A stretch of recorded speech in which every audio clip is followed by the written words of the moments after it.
What's up, Highland? We're back again. We got two new guests from Fathom Brazilian Jiu-Jitsu. Sorry, that's kind of hard for me to say. Yeah, no, it's okay.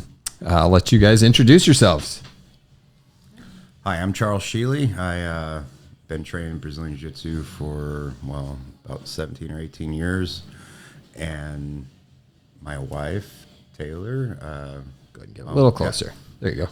Hi, I'm Taylor. I've been training for about 8 years. We've owned Fathom here in Highland for 5.5 years now. And yeah, so we basically do a combat sport. It's a combat sport that is without punches, but we focus on movement based on, if we're going to get punched, like what can we do to prevent these things? And essentially, it's very in your face. It's very, you're dealing with another person, you're dealing with another moving thing. So it's definitely a very personal sport. So you are touching other people. I don't want to call it intimate, but you're dealing with another human being. But it's very hard to rationalize it and put it in one little explanation, but I think we'll get there. Yeah. We'll be able to explain and kind of ask you the questions that are going to pull out why somebody would do this. And, right. Obviously we have a lot in common. It's in the fitness industry, it's exercise, and, the reason why people exercise is, I think going to be very similar, but the type of exercise that people do, there's so many different ways to do it. Right. But the reason behind it's probably pretty similar if I had to guess. So I think we'll probably have a lot in common, even though the type of workout is probably very opposite. Right. Our clientele are probably pretty different, but the purpose and everything behind it, I think, is going to be the same. The passion behind it's probably going to be very similar. So I'm excited to get to know more about why you guys do what you do. And we got Ryan with us today. He's a client of theirs, so he works out. So it's going to be cool to get your experience, and you can ask questions based on, what you actually know and being on the mat and their stuff. I'm a one stripe white belt, just so you guys know. So you guys be careful. Be careful. Don't mess with Ryan Sotman. Once you get his hands are lethal. Once you get your second stripe, that's when you're basically got a sword. Yeah. So I know you have a lot going on. As we were talking before, you guys run this gym, but you also have full-time jobs besides that. So, obviously it's something that you're passionate about. Otherwise, you wouldn't be just working around the clock from whatever 5 a.m. in the morning. What time do you guys get started in the morning? It's about 5:15, 5 a.m. We wake up. More me, because I got to be at work by 6 a.m. So I work as a welder at Highland Machine. It's a great place to work. I really like it. It's a smaller Highland business. I really feel like a person there instead of just a number or a thing to get things done. So it's nice. A little bit closer. Oh, so yeah, I really like working there. It's a good place to work. And then as soon as I get done with work at 4:30 p.m., I go home, I shower, I get ready to teach class, and yeah, it's definitely a around the clock thing, but I would do it even if necessarily I wasn't getting paid to do it, Which is, fantastic. So what got you into it? What's the reason? How did you get into jiu-jitsu, and how did you decide you wanted to open up your own space? 18 years ago? Yeah. Is that what it is? But that's when I started Brazilian Jiu-Jitsu. I've been a martial artist for almost all my life. My parents met in a Taekwondo gym back in 1969 in Cape Girardeau. So back then, martial arts were still pretty hardcore. Like, it wasn't Americanized, as I would call it. And it's been so as I was a kid, I studied Taekwondo. I got into my teens, I studied Kung Fu. And then as I kept studying martial arts, being from Carbondale, Illinois, they had a great martial arts community at the what they would call the recreational center at SIU in Carbondale. And so I got to experience many different types of martial arts and lots of different people. And then I studied Aikido a bit, and then I met this guy. His name was Andrew Sabins, and he had studied Jeet Kune Do concepts, which is from Bruce Lee started Jeet Kune Do. It was based on the idea of like what works for you, and if it works, great, type of philosophy. And so I remember I thought I was really egotistical. I had a big head because I could break coconuts in my bare hand from studying Kung Fu. It was a big deal to me. You have to show us how to do that. Actually, I did a video where, so I said if the kids did well in competition, I'd break a coconut for them. So I did. After they did well, there's a video on our page about, and I break it and the kids freak out. It's awesome. But that was a very limited view. That's just one specific scenario. So I met my instructor at the time. I was like, well, I'm thinking about getting an MMA. And he's like, well, I hope your Muay Thai and Brazilian Jiu-Jitsu is good. And I'm like, I can hit pretty hard, And, well, within 3 seconds, he had me on my back and mounted me, punched the mat by my head, and was like, you got a lot to learn. And so I emptied my cup of knowledge, and I was like, wow, okay, I really don't know how to fight. So let's dive deeper into this. So instead of sitting back and trying to rationalize my loss, I actually was like, well, let me get more knowledge from this. Why did this work so well? I want to know why. And essentially that was when I dove into Brazilian Jiu-Jitsu. It was anybody that's actually seeking truth in combat or self-defense, or one-on-one self-defense, I should say, without weapons, that would be the place to go. And so ever since then, I've been on this really cool journey. I've been to Hawaii, California. I mean, every place I visit, I get to experience new people with different perspectives, and it's definitely helped me grow as a martial artist. And I just wanted to keep doing this. So I got into martial arts because, well, just of a passion, but also there's been moments in my life where some bully or somebody mean to me, I didn't have the courage to be able to say no or stop or something, in these scenarios. And ever since I learned Brazilian Jiu-Jitsu, though, that changed. It was like, my no will have more than hope backing up that you're going to listen to me. So just a whole nother level of confidence. Right. Yeah. Whether or not you probably never even had to use the jiu-jitsu to say no. Right. But it's giving you the confidence to say no. Exactly. And even though I was a white belt, though, I was at a party, I was hanging out with some friends, and I did not like a particular person. He was doing things I wouldn't approve of, and he kind of like outed me. He isolated me, which is actually a tactic from a bully or someone trying to isolate you to make you feel more threatened. Because if you're isolated, you feel more threatened, right? So took me outside, and then we had a little scuffle. He's like, well, I hear, you're a badass, this and that. And I'm like, no, I don't really claim to be, dude. And like, no, I don't want any problems, So, and then, well, he came at me, and I defended myself. And I also experienced something different that I never experienced in the gym, which was when we got into a scuffle and I ended up on a mountain, I put him in an arm bar. He bit my ankle. He bit me. I never experienced it. I never dealt with that before. I'm like, oh, wow, you're biting me. And so I just cranked on the arm bar a little bit harder, and he screamed out in pain and stopped biting me. So all is fair in a fight. Right. But I've honestly only used it like 3 times in my whole life. I used it. I did do an MMA fight. I think it was around 2009, and I won using jiu-jitsu. I spent 90% of my time doing striking, and within the first 5 seconds of the fight, I get hit, and I just remember the training, and I clenched up. I felt his punches hit my gloves, and then I just went to a body lock, and then it was all grappling from there. So very cool. So, with, all this, like pretty much being part of your entire life is getting into jiu-jitsu. Why do you want to share it with other people? Why are you trying to create a community of people to join you in Highland? Well, I believe people that are empowered, good people, when good people are empowered, they're better people.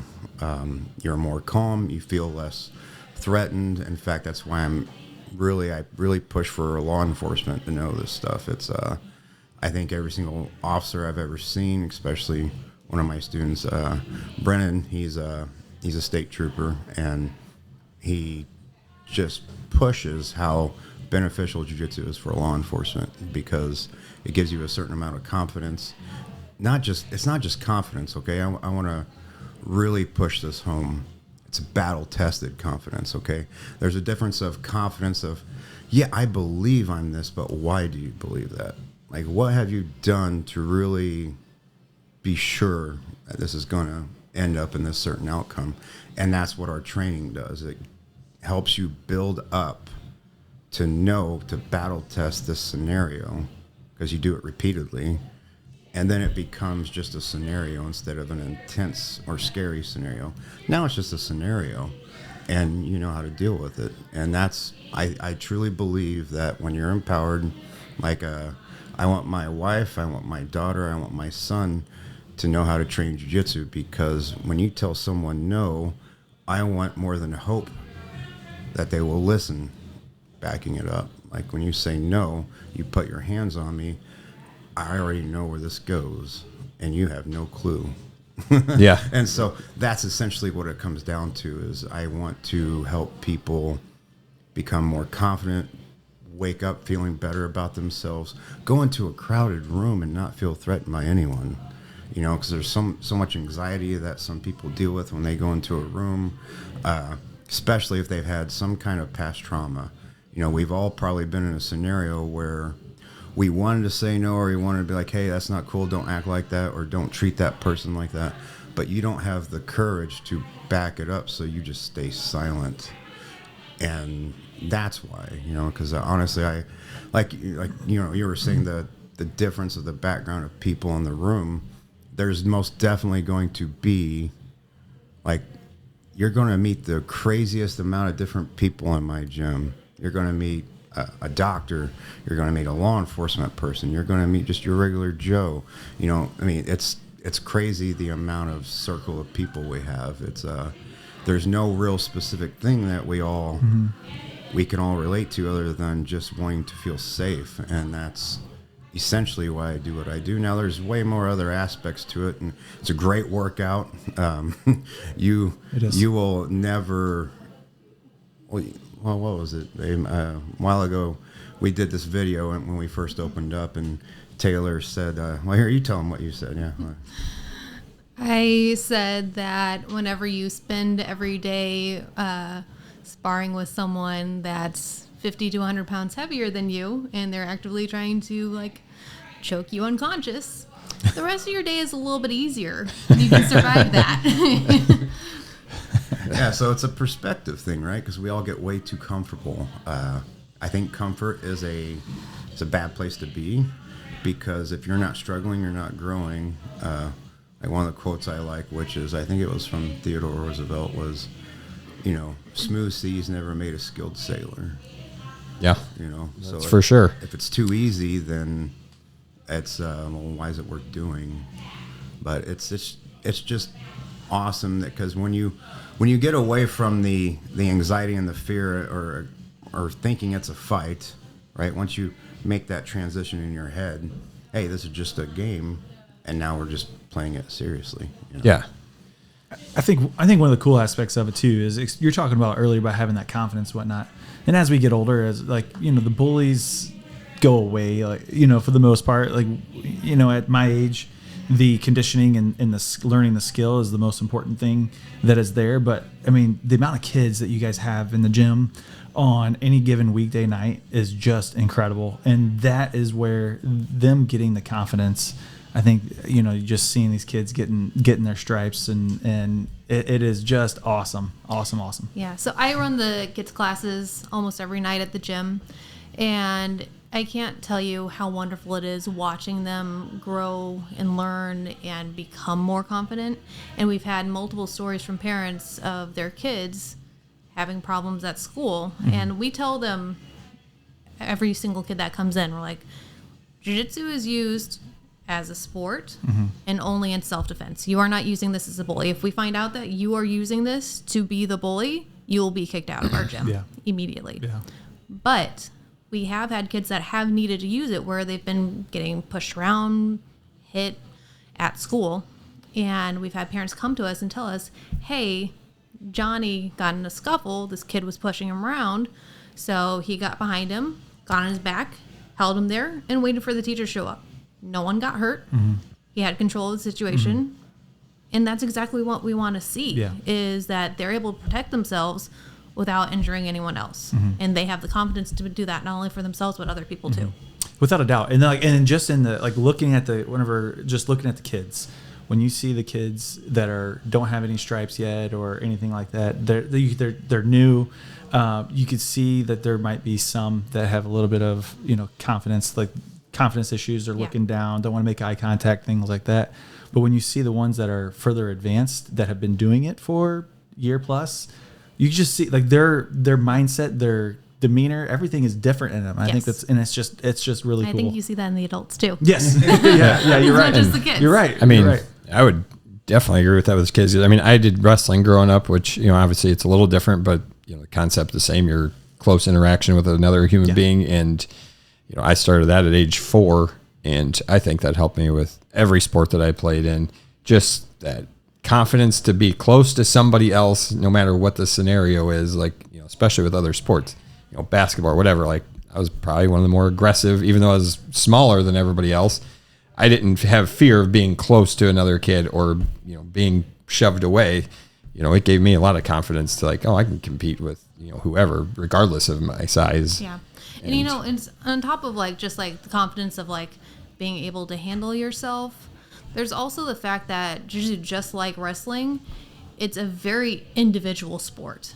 It's not a team sport where you can rely on everyone else to kind of hold their ground if you have a problem. This is just you and the one other person. And not only are you competing against them, you're actively fighting physically against them, which makes it very difficult. This is not an easy, fun sport. It can be fun, especially as an adult, if you're just doing it as a hobby and you're just wanting to get some exercise. That's one thing. But if you're wanting to do this as a sport, it is a tough sport. Right. And we tell our parents whenever the kids are starting to think about doing tournaments that, you show up to a tournament, there's 100 kids, first round, 50 of them are out. It is unforgiving. But the nice thing about that is it teaches kids resilience. Yeah, it teaches you how to lose, Exactly. which is a really lost art that we have right now. Just about everyone, because there is literally from that. Yeah, It's how to lose gracefully and come back from it stronger. It's not just taking your whippings and being like, all right, that was fine. It's coming back and being like, I'm going to be doing it next time. I'm going to do it better. I'm going to be stronger. I'm going to be faster. Yeah, and coming back every single time. There's literally nobody else you can possibly blame. Right. It's you and one other person. Who in the world could you possibly blame? So that's a big thing that I think I took from wrestling too is and it transferred over into other sports is I don't need to blame anybody else. We lost. I can own it. I'll take the blame. That's fine. And it's what makes good leaders too is those skills to take ownership in what you do or what you don't do. Right, and that's actually what like you said, wrestling. So wrestling is actually whenever people are for the military and they're looking for a recruiting, especially if you're special forces of any kind. One of my buddies, he actually became a Green Beret. So whenever Navy SEALs or all these recruiters, they actually look for people that have wrestled.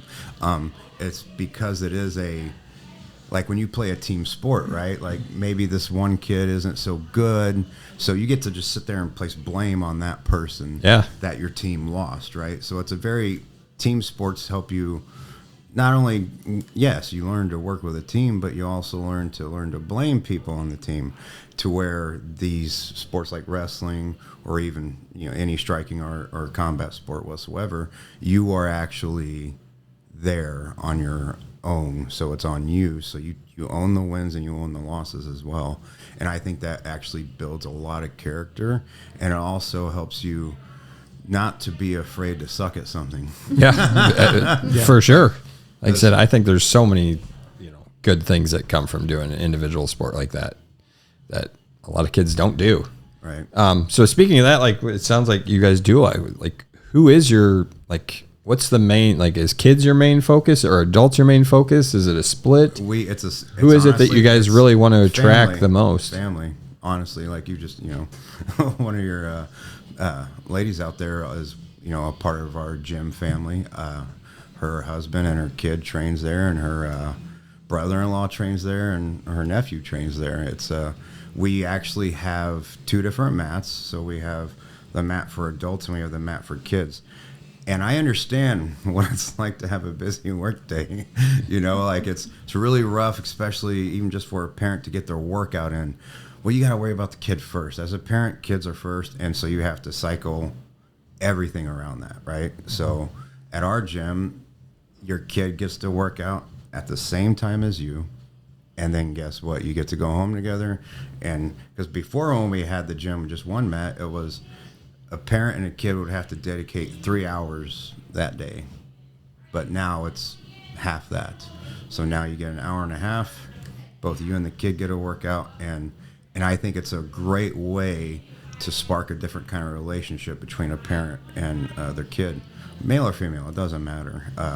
Because now you get to experience on the adult side the struggle. So now you can relate to your kid instead of just sitting there and kind of judging or critiquing it from the sidelines, like, because you've been on the mat. So, and that's the one rule I do have for parents. Like, you don't get to sit in the sidelines and coach or say anything unless you're on the mats too, because it's a different thing when you're getting smashed. Someone's got you in side control and they're just smashing you, and there's all this feeling you get of hopelessness. It's a temporary thing. We all know this, but when you're in there and you're exhausted and you're trying just to breathe, and then they're trying to jump on your back and choke you out, it's like, it's easy to sit here and critique them when you're not the one there that's experiencing it. So that is one of the main rules we have, is you don't get to coach unless you train too. So. It's a great rule. Yeah. And I personally, I have a huge passion for women's self-defense as well. So I run our women's programs. We have classes on Wednesday and Friday for the ladies. Wednesday night is women's self-defense.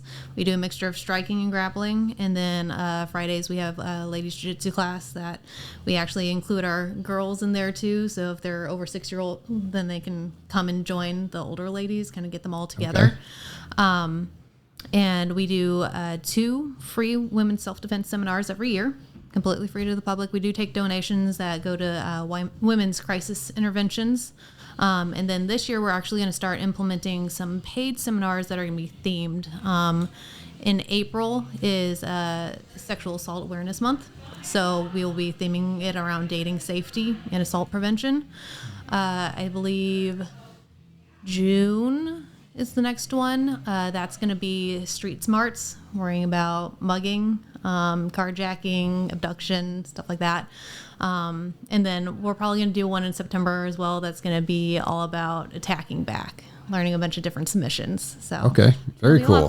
Yeah, it's cool. So what would you guys, I'm going to make an assumption, but I assume you guys are looking for people who have never been involved in any kind of sport like this before ever, right? Yeah, it is definitely what I don't like hearing is when people are like, well, I want to get in better shape before I come in, right? That's correct. Like, so that's right. Kind of where his head is like, what, assuming that you are looking for people that maybe aren't on any kind of fitness program, have never done this before, have never, been a part of a combat sport of any kind.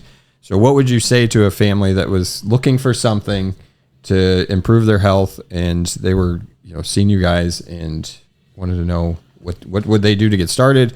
What's the process look like? Or just what kind of encouragement would you get them to? Because opening that door is probably, I know it's the hardest thing for our customers, is opening the door and walking in for that first time is the hardest thing for them to do. Yes, it is. I agree.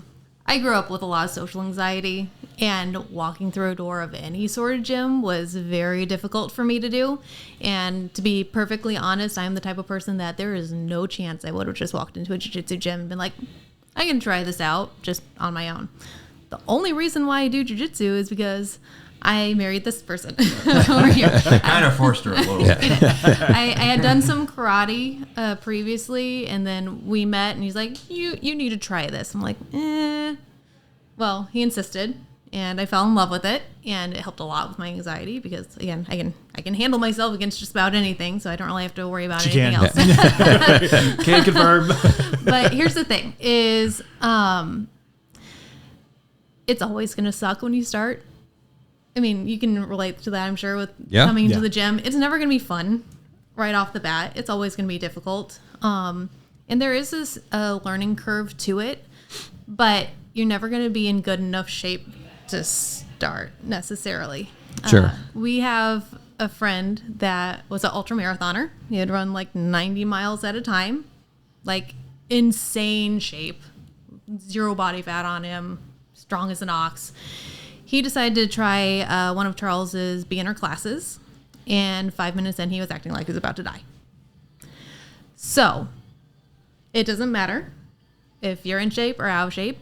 It's going to be difficult at first, but here's the thing: is the reason why it's so hard at first is because you're going to have an adrenaline dump, and also you are using all of your muscles instead of relaxing. And so a lot of times when people first start, we tell them, relax, breathe, you're okay, no one is killing you. You are trying going to to. be fine. Yeah, it's kind of. But it's a lot of exposure therapy that comes with it because it's something brand new. You don't know what's going on. Yeah. You're doing things physically. You're having to like play chess in your mind at the same time. There's just a whole lot at the beginning, and it's just learning to just kind of accept that, breathe through it, and then start to implement what you're trying to do. And that's the hump that you have to get over. Okay, but It's you not- did say I mentioned you said beginner class. Yes. So you guys do offer a class for somebody coming straight off the streets. Yeah, I could get started without necessarily feeling like, okay, I got to jump into this room and start doing this with a bunch of people that have been doing this for 10 years. Right. And I think, And sorry, Ryan, I Charles. know you've went through this process. 'cause So I mean, maybe that's tell us. the biggest things that I ever hear whenever I'm telling anybody, like, hey, you need to try this. You know, they like watching UFC, they like watching the mixed martial arts and everything, and they're like, I just don't know anything. You know, they're nervous about it. They feel like they're out of shape. The biggest thing is, I think, and especially in the past, I mean, I think this has been true for the past 5 years plus. We're starting to see this community aspect of gyms that stepping in day one, that community aspect is so great that everybody's going to embrace you immediately. Whenever I first came in, it was never like, oh yeah, he's bad. Like he was, I am still, right. But the level, like everybody understands your level. Whenever you go to do your first roll is what we call it, they're light with you. They're not going, no one's going 100% on you or anything like that. It's just a very easy, progressive process. And then you start realizing, oh, I'm learning something here. This is awesome. Well, actually, I have a quick question for you because it's rare I really get to get the perspective of somebody that's kind of recently started, like you've been in for a little bit over 6 months. A year. Yeah, sorry. We're a year now. Oh, Yeah, gosh, full sorry. year now. You're good. It goes by so quick now. Yeah, It used to it does. be like a big deal. But yeah, so what made you want to train? Let me just ask that. Like, what made you want to get in there and try That's it? a fantastic question. One of the things for me was I liked UFC. I liked watching that stuff. I have a tough time. Some people will go through and say like they love working out so much that they just hate that idea of they miss that gym day and they're like, oh man, I just want to get in and lift some weights or something. I worked out for a couple of years like that, and I was like, I don't know what you guys are talking about. I could quit tomorrow and never look back. So my thought was like, I wanted to get something that I can get conditioned and also learn a skill and something that I'm just interested in. Like basketball, for example, playing basketball, it's an activity that's more than just that you're getting the side benefit of getting exercise. So I would say it's goal oriented, right? So I mean, to a certain degree, I have to be motivated or have a goal to do anything. Like if getting out of bed or just whatever, I need to be goal oriented. So if I'm not training, me personally, I train jiu-jitsu mostly to just be prepared to defend myself or my family. But on top of that, me being the gym owner now I have no idea who's going to walk through that door. Sometimes some weird people show up, as you know. It's a little weird, but then it's basically I train because I have an expectation of what I need to do that day.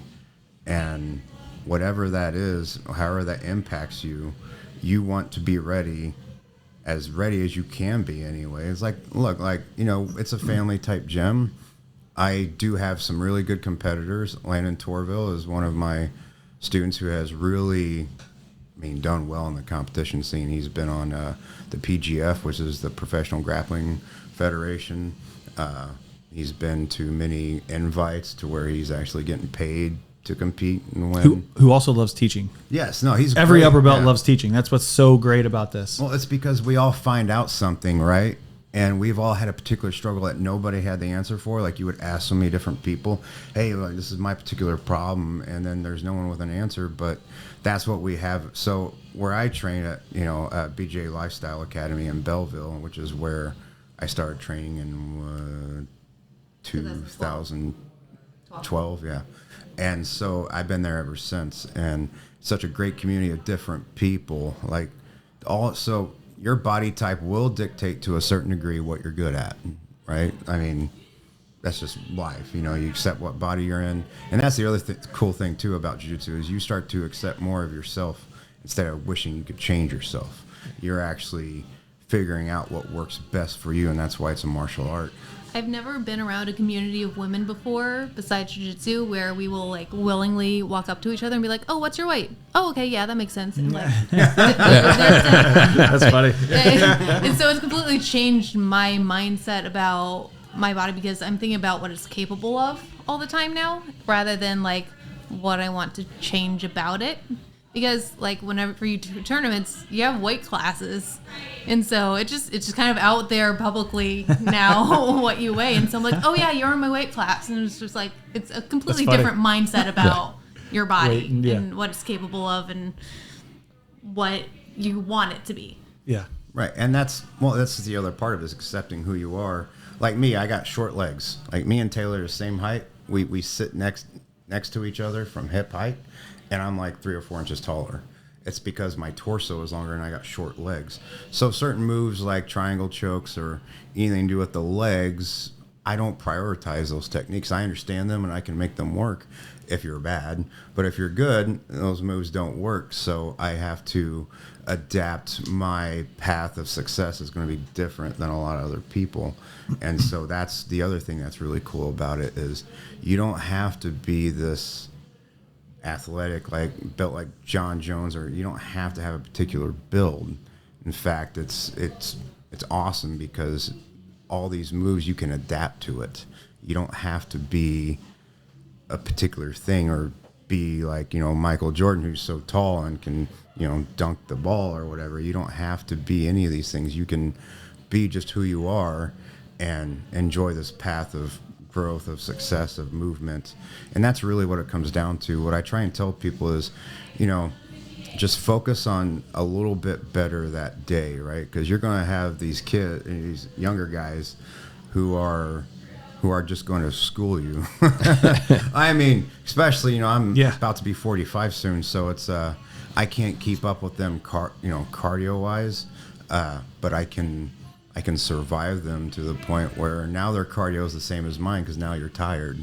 So there's strategy involved. It's not even just the technique, it's concepts, it's just basic ideas. They call jiu-jitsu human chess.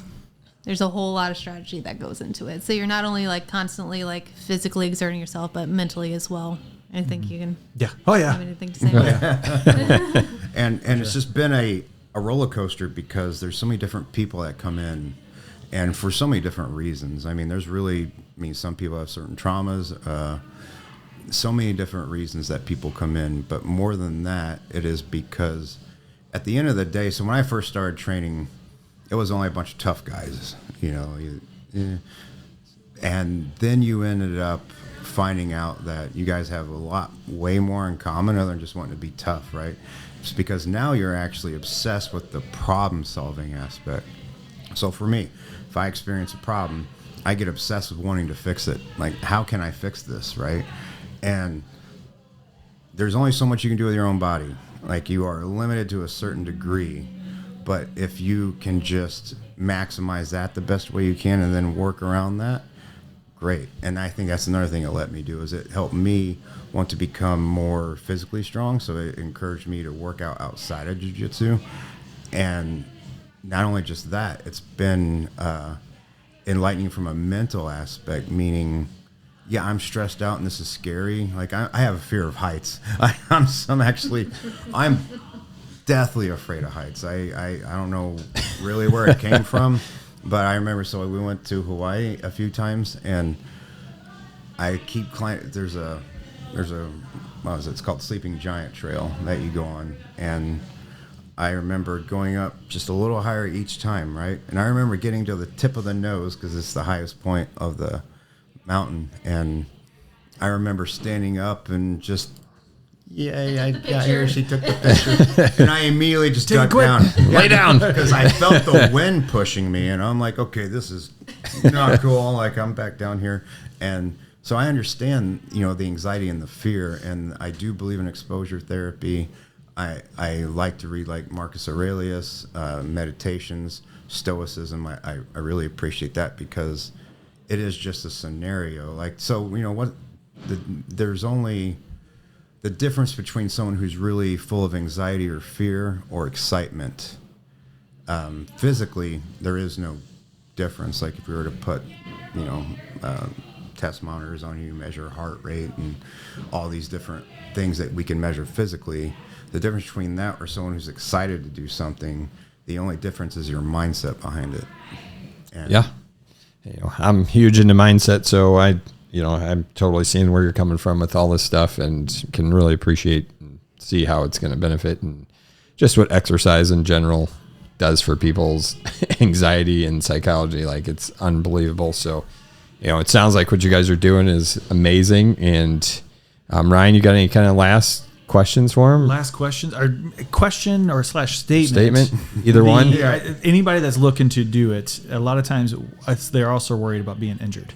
When it comes to mixed martial arts, jiu-jitsu is probably the number one thing that you're not going to get injured on, and you're only going to get injured on to the level that how hard you really want to go in on something. You're rolling with people that are friends, and they're not going to intentionally hurt you. And the only, like I said, you only get injured when you are doing something wrong, your technique's wrong or something, and you're going really hard.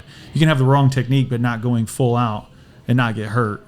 But if you have the wrong technique and you're going full in, that can be where you can get hurt. So it's a great way to not get injured in mixed martial arts. Yeah. I mean, frankly, we've had conversations like this with many, many people, especially people that are in their 40s plus that are concerned about getting involved. Yeah. And we can't afford to miss work. No. Literally, I mean, like, we we both have to have provide. day jobs. I need to go to work the next Yeah. day. He needs to go to work the next day. We don't want to get hurt. Yeah.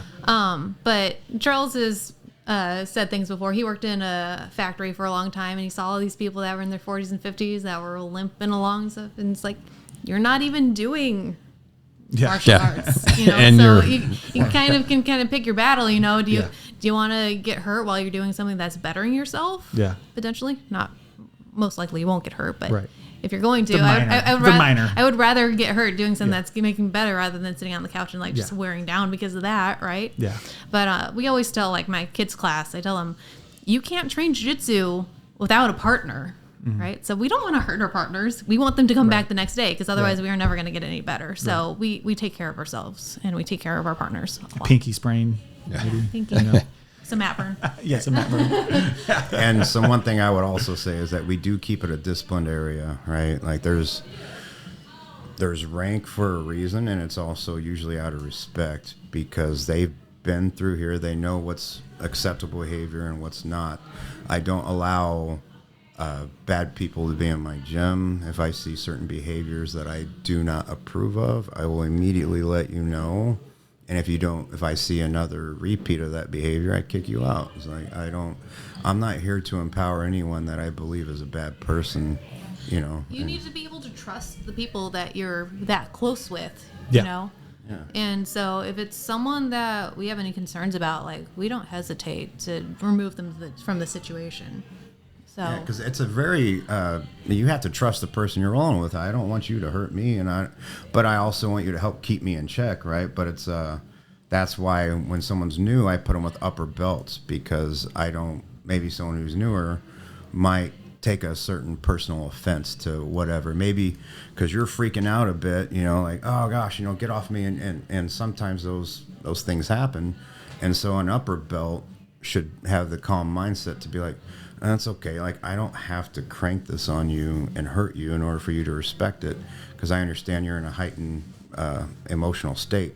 So they will be calm and they'll kind of just be like, let it pass through. And that's where people respect it, because you finally realize, like, oh, hey, they were being nice to me. Like, We a lot of times will tell people when they first come in, I'm like, okay, sit there and watch 2 white belts rolling with each other. And then watch 2 purple, brown, or black belts rolling with each other. And look at the difference. The white belts are going crazy. Yeah. They're going ham on each other. The other people, like, they're barely moving, or they're, like, chatting with each other as they're doing it, or they're chatting with someone across the room because they're calm and they're collected and they're controlled, right? And that's why it's wonderful for things like law enforcement, is because when there's a bad situation where you're having to go hands-on with someone, you want to be calm and collected and controlled, right? For sure. Not freaking out. But the nice thing is, because it requires all of this trust with your partners, it builds a lot of really close camaraderie with the people that you train with. I don't know if you have anything to say about that. I think you made some pretty close friends in there. I 100% agree. That's what I was going to say. Shout out to the new Ninjalinos. I like that. The relationships are just incredible. If you want to have some good laughs, like and learn and sweat your butt off and just create a community that is like none other. We're always a noon. I always make it for the noon classes, but we have a really good community. Just absolutely love it. Have some good laughs along the way as we're messing up and. Well, and you're developing murder muscle is what I call it. It's like it's functional muscle, and it's like, because even though I do other outside activities for working out, it's like, but I make sure it's all going to be functional towards what I'm doing. It's not just to have pretty muscles. It's I want to be functional at what I do. Don't get me wrong. We all want to look good. So, Nice side perk. Yeah, it is. And I just want to say, so we have classes Monday through Thursday at 6 p.m. But we do have the noon classes, which are a lot of fun. Derek teaches those. I used to teach them before I started working at the chamber. Ryan was always my favorite person, because I would teach them. He's like, oh, how does this work? I'm like, I'll show you. You want to feel it? This is what it's supposed to be like, right? Yes, for sure. I'm always the one laughing, like, as I'm messing up in the background. Well, we'll try to we'll put your content information or contact information in the comments, so that way everybody's got it. Or if you have a schedule that you want to, as soon as we put this out, put all that information in the comments so everybody can see it. Awesome. But thanks a lot, guys. I appreciate you guys coming on. Oh, thank you for having me. That was awesome. Thank you.